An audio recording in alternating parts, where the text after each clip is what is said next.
Mara Loguércio, que está aqui. Eu quero agradecer muito a sua presença na nossa semana especial, Semana Ditadura Nunca Mais. Mara Loguércio, que é da Associação Nacional de Advogados e Advogadas e Advogados pela Democracia, Justiça e Cidadania, ADJC. Querida Mara, é uma honra te receber aqui, muito bom. Muito obrigado pelo carinho, pela presença em participar dessa semana importante para a gente recuperar, recobrar a memória do que foi a ditadura militar no Brasil. Eu vou pedir para você fazer uma fala inicial aqui para a gente e depois eu apresento você com todas as honras aqui para o nosso público. Portanto, seja bem-vinda. E vamos lá. Tudo bem? Bom dia, espectadores. Conde, eu queria, em primeiro lugar, chamar a atenção de que hoje é 28 de março de 2024.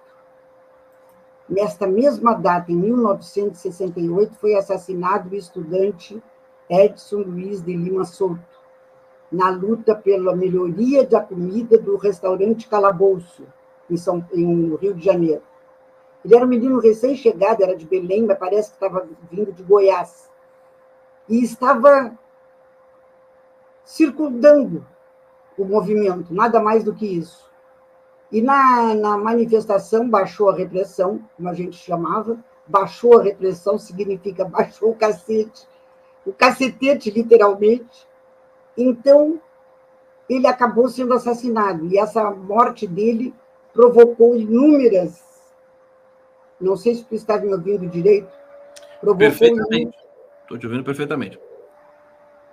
Provocou inúmeras manifestações de repúdio, não é? Inclusive a passeata dos 100 mil.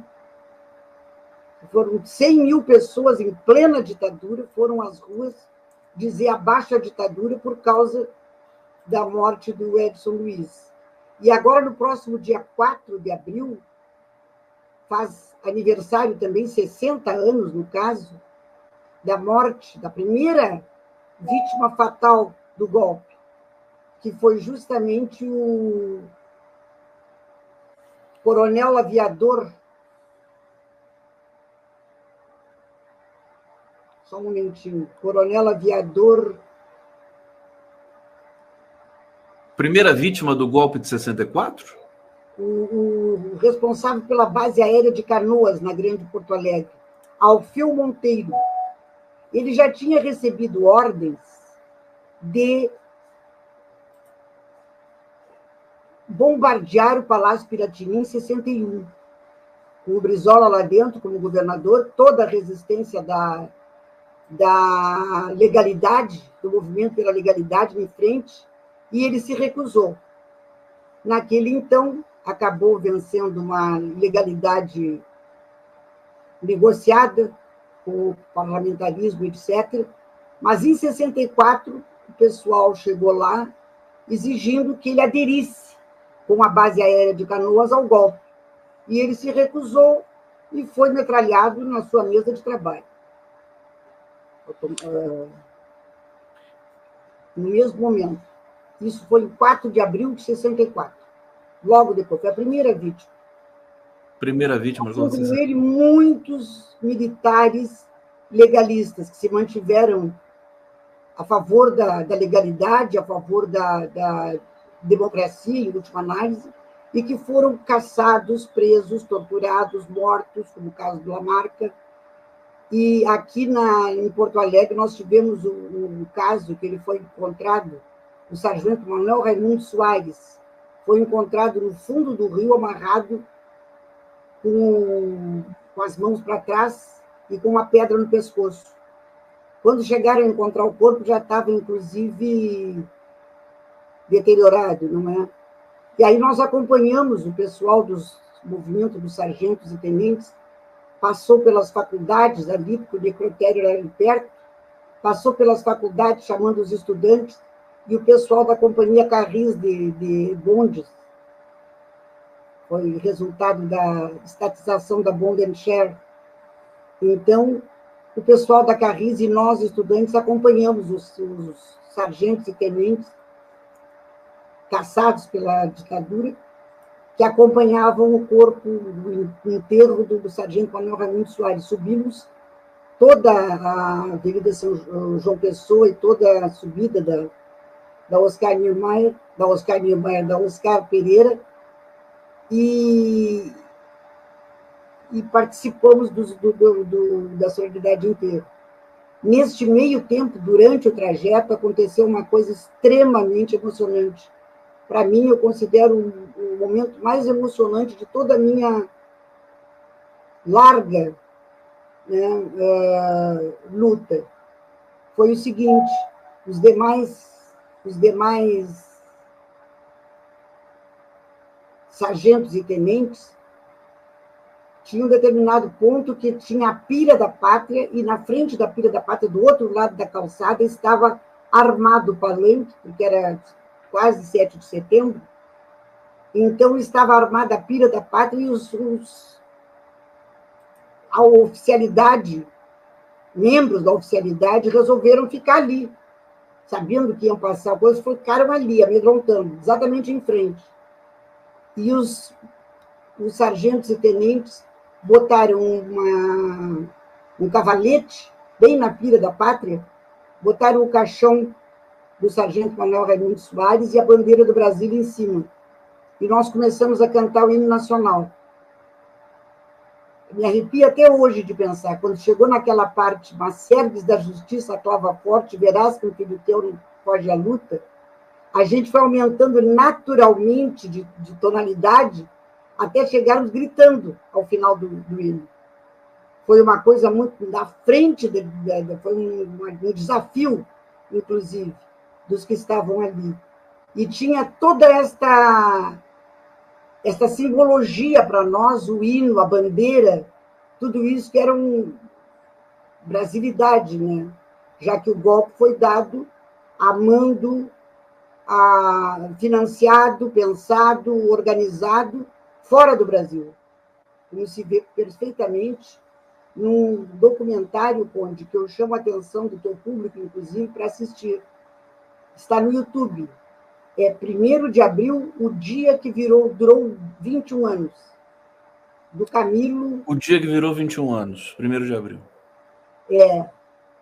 Porque ele descreve tudo isso, está num documentário, naquele dia, em 60, pelo menos antes de 62, porque foi com o Kennedy, quando o Kennedy pergunta: o que eu faço para me livrar do Jango? E o embaixador dos Estados Unidos do Brasil responde: pelos militares, e é tanto. E aí o Kennedy responde: tudo isso é o que a gente gasta numa eleição nossa aqui. Quer dizer, pelo preço de uma eleição deles, de um candidato, eles nos deixaram 21 anos sem votar em um presidente. Mas isto, e é o que eu quero mais chamar a atenção, tenho chamado a atenção em toda a parte onde eu tenho ido, porque o pessoal diz: civil, militar, empresarial, mas não esquece de dizer imperialista, além de tudo. Olha que fantástico. Eu estou aqui, até fui procurar agora o documentário. Se eu puder recuperar alguma imagem aqui, eu posso até colocar para a gente, mas fica a dica da Mara Loguerso para todos vocês, né? 1º de abril, o dia que durou 21 anos. Exatamente, do Camilo Tavares. Camilo Tavares? Camilo Tavares. Perfeito. Eu vou dar o link. Eu vou trazer o link para o pessoal aqui que está nos assistindo. Gente, deixa eu apresentar a Mara Loguerso agora, com todas as honras para vocês, que é importante para a gente saber quem está falando aqui com a gente. É uma figura respeitabilíssima aí dessa cena de resistência à ditadura militar. É militante desde os 13 anos, inicialmente na Juventude Estudantil Católica, depois na Ação Popular, posteriormente no Partido Comunista do Brasil. Participou do movimento estudantil de 1960 a 68, quando foi presa pela primeira vez no Congresso da UNE de Ibiúna, aquele famigerado Congresso de 68, né, Mara? Foi isso? Sim, sim. Todo mundo foi preso lá, né? Todo mundo. Todo mundo foi preso. Após o AI-5, iniciou a militar no movimento operário, trabalhou por um ano numa fábrica de metalúrgicos da Bahia, na Bahia. Lá teve a segunda prisão, sabendo que a auditoria militar iria pedir sua prisão preventiva, fugiu e foi condenado à revelia a 2 anos de prisão, com base no artigo 42 da Lei de Segurança Nacional. Cumpriu 1 ano em regime fechado, em livramento constitucional. Terminou a faculdade, arranjou um emprego no escritório de advocacia por indicação de amigos, depois trabalhou em cargo em comissão da Câmara Municipal de Porto Alegre. Em 1985, em março foi aprovado em concurso público para advogada da Rede Ferroviária Federal, onde ficou até a privatização em 1994, quando prestou concurso para juíza do trabalho, cargo que exerceu por 14 anos e meio, quando se aposentou. 3 anos após ter cumprido a pena de 2 anos inteiramente, o Superior Tribunal Militar reduziu sua pena para 6 meses. Continua militante pelos mesmos motivos ainda hoje. Que história, que resumo fantástico. Você tem uma biografia escrita, publicada, Mara? Não. Ainda não, né? Tem que fazer. Tem que fazer. Não. Eu queria te pedir, primeiro, trazer aqui comentários do nosso público, Mara. O pessoal está aqui também mobilizado, né, para essa memória tão importante da história brasileira. Aqui o Carlos está dizendo o seguinte: foi na base aérea de Santa Maria. Quem matou era sobrinho do Castelo Branco. Está falando do primeiro assassinado pela ditadura que você destacou aqui. Betânia Pena Santos está aqui colaborando conosco. Ana Luísa Ramos: meu pai também foi preso, quase sumido, ele era sargento da aeronáutica. Walter Ferreira: depoimento chocante sobre o aviador. É necessário rememorar, pois a população está normalizando os golpes. De Vasconcelos: uma lembrança triste, mas que mostra o lado resistente do Rio Grande do Sul, que não é fraco. Fala-se muito do Sul, mas o Rio Grande do Sul não se compara a Santa Catarina e Paraná em termos de conservadorismo. Mara, eu queria que você falasse para a gente Você rodou o Brasil, né? Você foi para a Bahia. Como é que você foi? Você foi jogada na questão de resistência militar ou você teve, digamos, uma educação e uma formação que já colocou você nessa linha de frente de resistência? Como é que foi o seu ingresso nesse processo? Bem, eu sempre dizia para os meus pais, hoje falecidos, ambos, que a culpa era deles, porque foi a formação que eles me deram, sempre muito cristã, e muito de amor ao próximo, e muito de preocupação. Eu vivia na época, nós vivíamos na época, um movimento absolutamente renovador da Igreja Católica com o Papa João XXIII, e a encíclica Rerum Novarum. Aquilo era um programa político de amor ao próximo, de reconhecer a dignidade humana, de não aceitar as injustiças e lutar contra. E foi assim que eu comecei na JEC. Aí eu dizia, depois que eles, inclusive, apoiaram o golpe quando chegou, foram na história do comunismo, para evitar o comunismo, etc. E depois, anos depois, meu pai dizia como a gente era reacionário, né?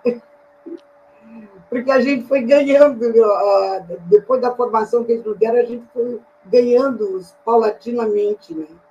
E principalmente meu pai era muito PL, Partido Libertador na época, não era o Partido Liberal, era o Partido Libertador, mas que também era conservador, se aliava ao UDN, etc. E ele era um militante do Partido Libertador. Quando caçaram os partidos menores, o ato institucional número 2, se eu não me engano, e caçaram o PL, deixaram só 2 partidos, né? O Raul Pila, que era o líder deles, era deputado federal e disse que liberava completamente os seguidores dele, os outros parlamentares da bancada, mas que ele não tinha idade, ele já era uma pessoa de idade, que ele não tinha idade para aguardar a volta da democracia no Brasil. E aí foi que meu pai virou, como se diz, contra o golpe. Percebeu que a história era diferente, né? Que idade você tinha nessa época? Eu? Eu tinha 17, 18 por aí, mas 17, eu militava desde os 13. Eu participei, por exemplo, da resistência pela legalidade em Bagé, onde eu nasci. Do Brizola. Do Brizola, de 61. Você viveu aquele momento intensamente. Eu participei do movimento estudantil de 60 a 68. Sim, sim. Até o AI-5 de 68, né? Quando você foi condenado à prisão, né? Não. Durante o AI-5, a gente percebeu, todo mundo, que não dava mais para continuar numa oposição legal, fazendo movimentos de oposição legais. Foi daí que começaram todos os movimentos armados, entre aspas, porque, como sempre, nas grandes mudanças, Conde, é pela violência. E nunca é pela violência do oprimido, do reprimido. É sempre pela violência do repressor que começa a violência. Então, aliás, desculpa, sem querer te interromper, já interrompendo, hoje saiu uma nota aqui no Globo que diz o seguinte, Mara: negócio melhorou quando começamos a matar. Áudios inéditos revelam bastidores da ditadura dos anos 60 do golpe. Quer dizer, ainda tem... É isso que você está falando, né? Eles começaram com a violência. Foi a partir do AI-5, que aí valia tudo, né, Conde? Valia absolutamente tudo. Por exemplo, quando eu fui condenada à revelia, eles me acharam na minha casa. Eu até achei... Em que cidade? Fala a cidade que você estava. Eu estava em Porto Alegre. Quando eles foram me buscar, eles me condenaram à revelia e eu não sabia que estava condenada. Eu já estava em Porto Alegre. E meu companheiro já estava na Bahia, na casa dos pais dele. Quer dizer, nós não tivemos, inclusive, uma coisa que aconteceu muito conosco, a gente não caía pela inteligência, entre aspas, da repressão. A gente caía ou por descuido nosso, que a gente chamava liberalismo, ou por tortura, por informações obtidas através de pancada. Mas, a rigor, quando eu fui presa, naquele dia eu tinha ficado de um pessoal ali me buscar para eu trabalhar num projeto de pesquisa social. Então, a minha mãe foi atendê-los pelos fundos da casa, e quando eles pronunciaram meu nome por extenso, perguntando se eu estava, ela disse assim, um momentinho, e ia fechar a porta dos fundos para fazer a volta pela sala e abrir a porta da frente. Neste momento, eles pegaram a minha mãe, deram uma gravata nela, já era uma pessoa de 60 e vários, quase 70 anos, e eles, então, deram uma gravata nela. E quando chegou lá dentro da casa, eles todos dentro da casa, minha mãe falando muito baixo, porque não queria que meu pai acordasse, que meu pai já era cardiopata no momento, ele disse assim, a gente podia levar a família inteira, a gente só não leva porque a gente está numa democracia. Isso já era 1975. Aí minha mãe botou as duas mãos na mesa, assim, virou para ele e disse, o senhor tem coragem de falar em democracia entrando na minha casa do jeito que entrou? Quer dizer, aí eu fui ver depois, para fazer um livro que eu fiz, inclusive, junto com o Altamiro Borges, que eu conhecido, o Altamiro, que legal. Sobre questões polêmicas sobre a jornada de trabalho, o nome do livro é esse, Questões Polêmicas sobre a Jornada de Trabalho, e eu fui pesquisar as constituições anteriores, na parte trabalhista. Mas, por curiosidade, fui ver na Constituição de 67, com a emenda de 69, que era mais terrível, concedida promulgada pelo golpe, não votada em parte nenhuma, a Constituição, mas lá estava, no capítulo dos direitos individuais, a casa é o abrigo inviolável para papá, inclusive na Constituição de 67 e 69. Então, a aparência de democracia que eles faziam, que não enganava ninguém, é claro, mas mantinha a resposta sempre pronta para eles chegarem a dizer, estando prendendo uma pessoa condenada à revelia, em sua própria casa e tendo entrado na casa do modo como entraram, ele dizia, nós estamos numa democracia. Deixa eu te perguntar uma coisa. Nesse momento, nesse contexto deles enfim, afirmarem que havia democracia, né? Uma extravagância absoluta. A imprensa brasileira denunciava isso ou chancelava esse processo? Não, chancelava absolutamente. Chancelava. Chancelava. O Miro publicou, inclusive, uns trechos de jornais, acho que foi ontem ou anteontem, uns trechos de jornais da época, no momento mesmo do golpe, Globo, Folha de São Paulo, Estadão, dizendo que o Brasil tinha sido salvo. Foi que o golpe aconteceu um mês antes do golpe do outro lado, que eles só imaginavam, não é? Em Fizeram 64 a força que eles nos atribuíam. Perfeito. Em 64 a imprensa deu o golpe junto com praticamente, junto. Né? Aí ela foi, aos poucos, ela foi saindo. Eles, pelo menos, calarem.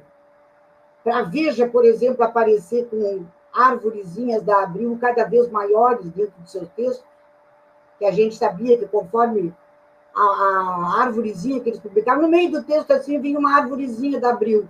A gente já sabia, já era o código, aquela matéria tinha sido censurada, daquele tamanho. Aí vinha uma árvore maior, tinha sido censurada num lugar maior ainda.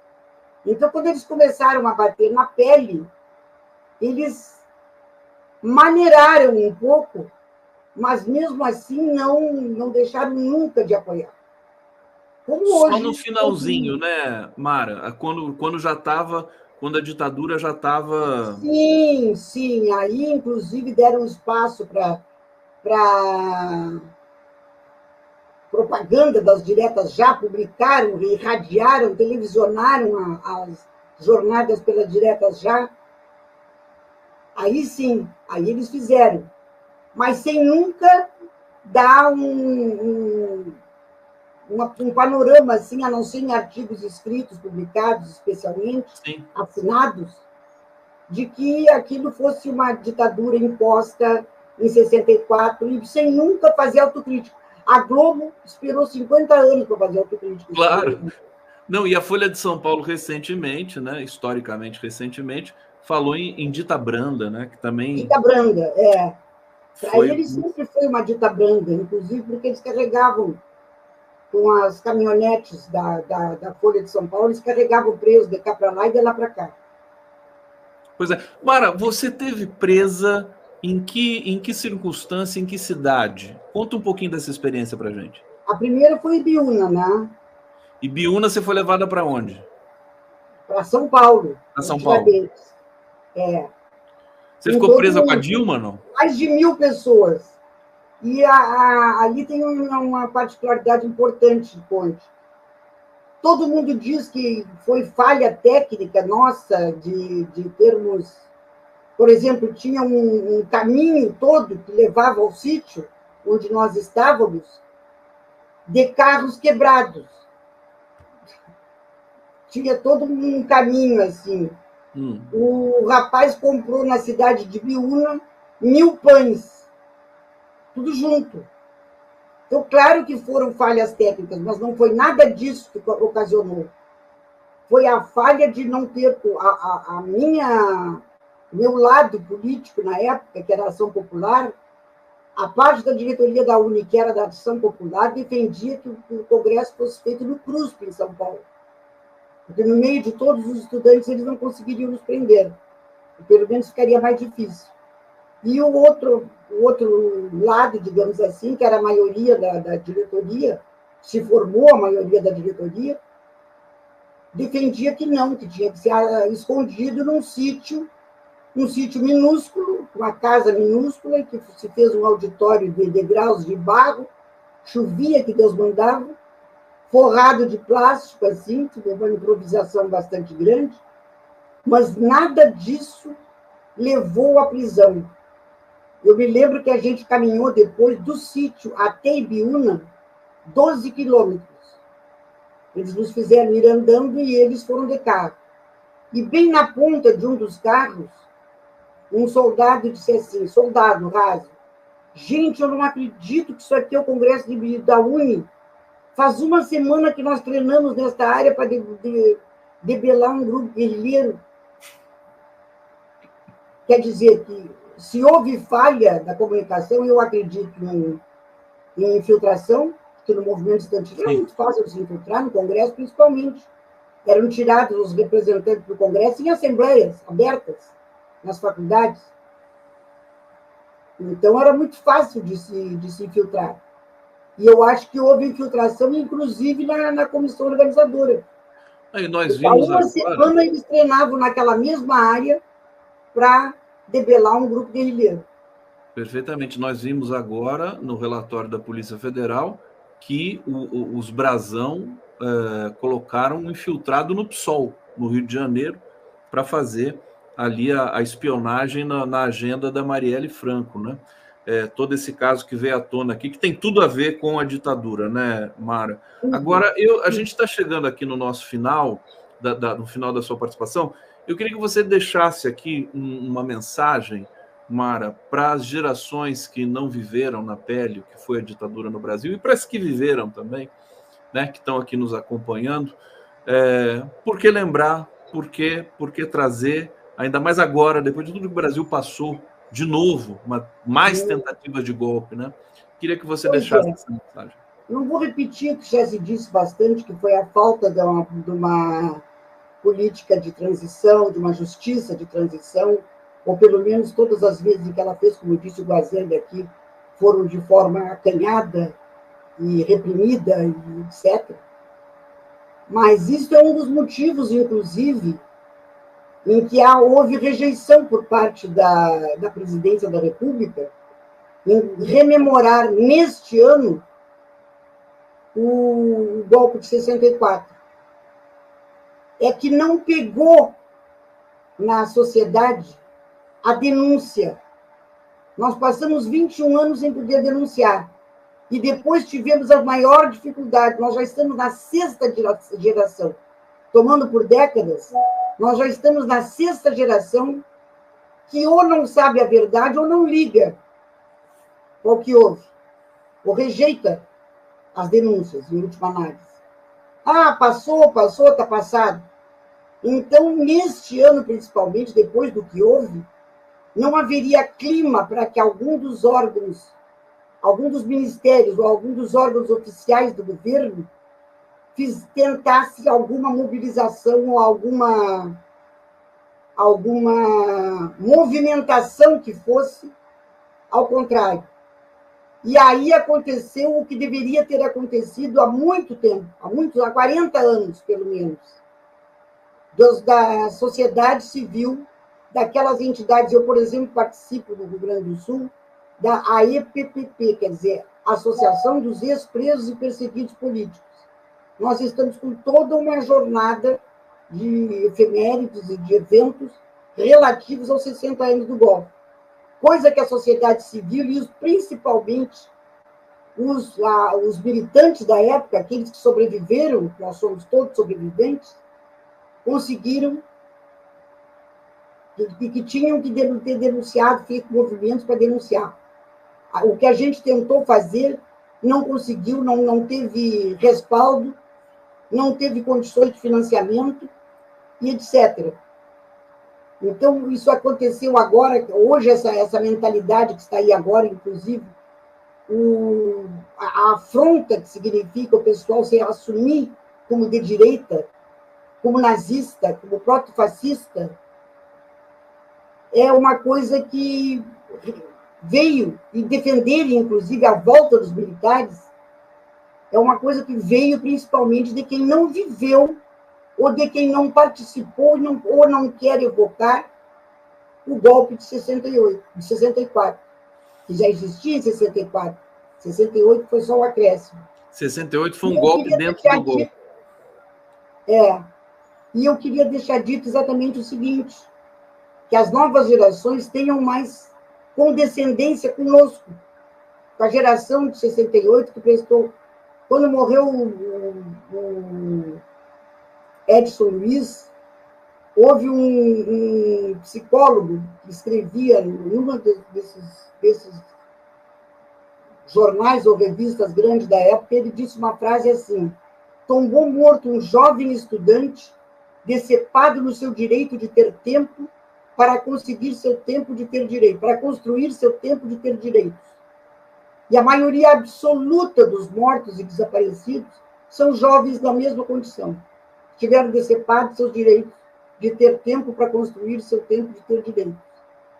É claro que também morreram velhas figuras da luta, da resistência brasileira, com mais idade. Nós nos lembramos da chacina da Lapa, onde foram presos vários e mortos os 2 últimos que estavam na casa, assassinados. Meu pai disse, quando ouviu a notícia, me chamou e disse, quando eles dizem tiroteio, minha filha, significa uns dando tiro e os outros recebendo tiro. Recebendo, exatamente. E é exatamente assim, foram metralhados Pedro Pomar e Anjo Arroio. Um estava fazendo a barba e o outro estava tomando café. Eu sei disso por testemunha ocular, que foi a Maria Trindade, que ainda ficou, que era gaúcha, e que ainda ficou na casa, foi presa.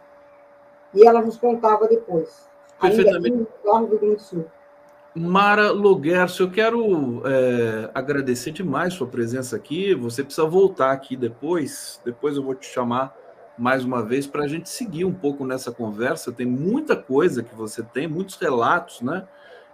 E agradecer demais, viu, Mara? Obrigado pelo carinho, por essa disposição, por essa coragem, pela sua história, né? Todos nós temos que agradecer tudo que você fez pelo país e temos que tomar como exemplo, não ficar, né, nesse mundo do esquecimento. Nós não queremos isso, porque nós precisamos cuidar desse país aqui. E nós, Conde, já somos, por 60 anos depois, nós já somos o resto das testemunhas, já somos poucos as testemunhas vivas do golpe. Não é? Nós já estamos todos na 4ª idade, praticamente. Mas você está excelente, viu, Mara? Estou muito feliz de te receber aqui, honrado com a sua presença e fazendo votos para que nosso próximo encontro seja em breve. Obrigado pela presença aqui. Eu que agradeço a oportunidade de estar falando sobre esse assunto aqui.